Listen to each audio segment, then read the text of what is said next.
అందరికీ నమస్కారం. నేను మీ అనుపమ. శ్రీమద్ భగవద్గీత మీ ఖాళీ సమయాల్లో తప్పకుండా చదివి లేదా ఎక్కడన్నా చదువుతూ ఉంటే తప్పకుండా అక్కడికి వెళ్ళి కూర్చోండి. భక్తి ఉండాలి, జ్ఞానము ఉండాలి, వైరాగ్యం ఉండాలి. ఈ మూడు ఉంటేనే మోక్షానికి అర్హత సాధించగలుగుతూ ఉంటాము. పారాయణము ఎక్కడైనా చేస్తున్నట్లయితే తప్పకుండా అక్కడికి వెళ్ళి కూర్చోండి. చక్కగా అవన్నీ కూడా శ్లోకాలు వల్లివేస్తూ ఉండండి, అంటే వింటూ ఉండండి లేదా చదువుతూ ఉండండి. దానివల్ల ఈ ఆస్తుల మీద, ఈ సంబంధాల మీద, అలాగే ఈ కోట్ల ఆస్తుల మీద, అలాగే అధికారం మీద విపరీతమైన వ్యామోహం అనేది మనకు కలుగదు. కారణం ఏమిటి? భక్తి, అలాగే జ్ఞానము, వైరాగ్యము, ఈ మూడు కలిస్తేనే మనకు మోక్షం అనేది సిద్ధిస్తూ ఉంటుంది. కాబట్టి భక్తి ఉండాలి, జ్ఞానము ఉండాలి, వైరాగ్యము ఉండాలి, అన్నీ ఉండాలి. దేని మీద కోరిక ఉండకూడదు. వాళ్ళే మోక్షానికి అర్హులు అని చెప్పవచ్చు. దేని మీదైనా అతిగా ఆశపడితే ఇక అది మనకు దూరం అవడము తథ్యము. కాబట్టి దేని మీద కూడా ఎక్కువ ఆశపడకూడదు. వస్తే వచ్చిందిలే అనుకోవాలి, పోతే పోయిందిలే అనుకోవాలి. అటువంటి వారికి మోక్షం సిద్ధిస్తూ ఉంటుంది. నిజంగా మనం కోరుకోవాల్సింది ఏంటో తెలుసా? అనాయాసేన మరణం, వినా దైన్యేన జీవనం, దేహంతే తవ సాయుజ్యం, దేహిమే పరమేశ్వర. అంటే సునాయాసంగా ప్రాణం వెళ్ళిపోవాలి, మరణించే ఒక్క క్షణం ముందైనా నాకు కనిపించు ఈశ్వర. ఈ ఒక్క కోరిక. బ్రతికున్నంత కాలం ఎవరి ముందు చేయి జాచనటువంటి పరిస్థితి. అలాగే అనాయాసన మరణం, వినా దైన్యేన జీవనం, దేహంతే తవ సాధ్యం, దేహిమే పరమేశ్వర.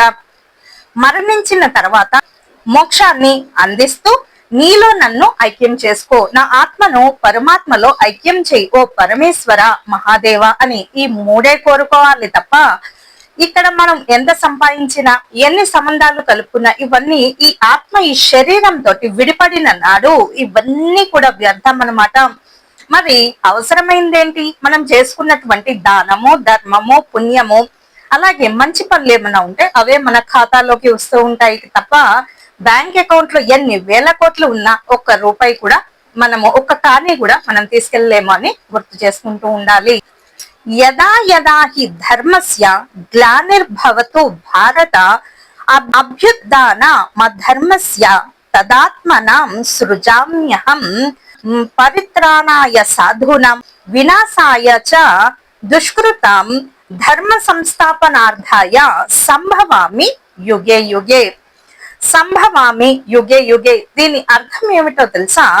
ఏ కాలంలో ధర్మానికి హాని కలుగుతుందో, అధర్మము ధర్మాన్ని ఎప్పుడైతే ఎక్కువగా బాధ పెడుతూ ఉంటుందో, అధర్మం ఎప్పుడైతే వృద్ధి చెందుతుందో, ఆయా సమయముల నందు దుష్ట శిక్షణ, శిష్ట రక్షణ కోసం ప్రతి యుగానికి ఒక యుగ పురుషుడు పుట్టే తీరుతాడు. ధర్మ సంరక్షణ కోసం, దుష్ట శిక్షణ, శిష్ట రక్షణ కోసం ప్రతి యుగానికి ఒక యుగ పురుషుడు పుట్టే తీరుతాడు. కాబట్టి ప్రతి యుగానికి అవతారం దాల్చుతున్న ప్రతి వాళ్ళు కూడా భగవంతుని స్వరూపమే. ఆయా అవతారాలు కల్కి రూపమైన, దత్తాత్రేయ రూపమైన, విష్ణువు దేవుని దశావతారాలైన అన్ని కూడా ఈ లోక కళ్యాణం కోసము, ఈ లోకాన్ని రక్షించడం కోసమే. మరి పరిత్రాణాయ సాధూనాం వినాశాయ చ దుష్కృతం ధర్మ సంస్థాపనార్థాయ సంభవామి యుగే యుగే. సంభవామి యుగే యుగే అంటే చెడు మంచి మీద పెత్తనం చలాయిస్తూ ఉంటుందో అప్పుడు ఆ సమయాల్లో ప్రతి యుగానికి ఒక యుగ పురుషుడు తప్పకుండా ఉద్భవించి తీరుతారు. వారు ఉద్భవించేది వారి ప్రత్యేకమైనటువంటి జీవన శైలి కోసమో, వారి ఆనందం కోసమో కాదు. కొంతమంది పుడతారు ఎందుకు?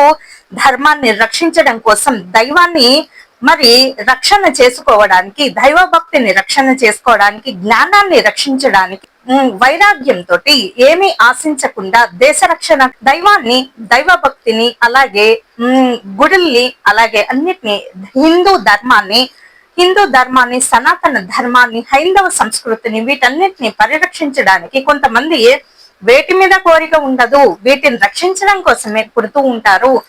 అటువంటి వారు నిజంగా అవతార పురుషులు. వారు సత్సంబంధాలు పెళ్లి చేసుకొని ఏదో భార్య బిడ్డలతోటి అలా గడపడానికి పుట్టారు కొంతమంది. అలా ఒక్కరిగానే ప్రయాణిస్తూ ఉంటారు.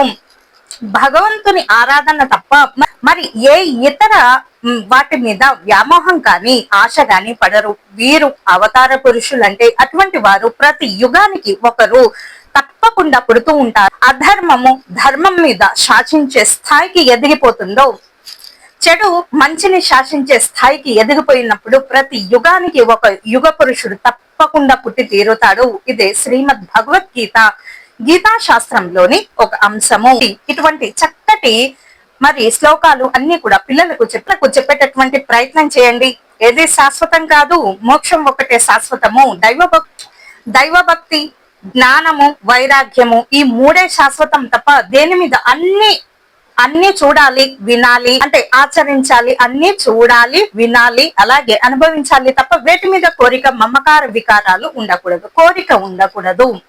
అదే మరి వైరాగ్యం అంటే అటువంటి వారికి మోక్షానికి అర్హత సాధించగలుగుతారు. కాబట్టి ఈ మూడు కలిసిన వాళ్లకు తప్పకుండా మోక్షం అనేది చాలా దగ్గరలో ఉందని మనం అర్థం చేసుకుంటూ ఉండాలి. పిల్లలకు మేము ఖాళీ సమయాల్లో తప్పకుండా దైవభక్తి, వైరాగ్యం కూడా చాలా అవసరము. ఇంత చిన్న పిల్లలకు దైవభక్తి ఇవన్నీ ఎందుకని అనకండి. ప్రహ్లాదుడు ఏ వయసు నుంచి భక్తి ప్రారంభించాడు? తల్లి గర్భం నుంచి ప్రారంభమైంది ప్రహ్లాదుడి భక్తి.